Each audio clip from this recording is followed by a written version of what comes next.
In several days of live broadcasting, we have repeatedly reviewed several details of the climbing Everest. Today, we mainly demonstrate several key dangerous nodes on Everest. The first one is the Khumbu Icefall.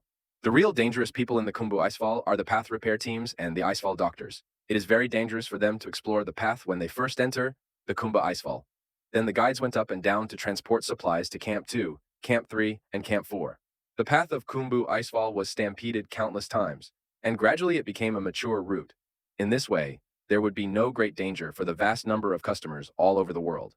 The key to the death zone above Camp 4 at an altitude of 7,900 meters is lack of oxygen.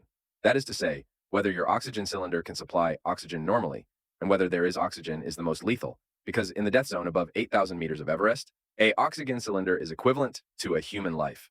The real problem is lacking oxygen. The oxygen cylinder is gone. There is no oxygen in oxygen cylinder. This can easily lead to becoming a path sign, and some people do not even have the qualifications to become a path sign.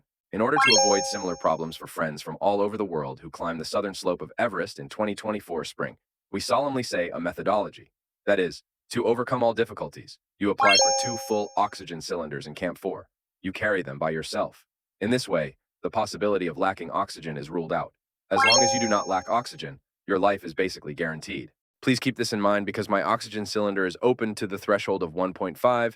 I only have half a bottle of 220 bar oxygen, which can last for 10 hours. If you have a whole bottle of oxygen, you can not only climb to the summit, but also descend to the balcony at an altitude of 8,400 meters, and you have a backup oxygen cylinder, which is more than enough. Please keep this in mind. This is my experience at the cost of my life. I hope you can see this video.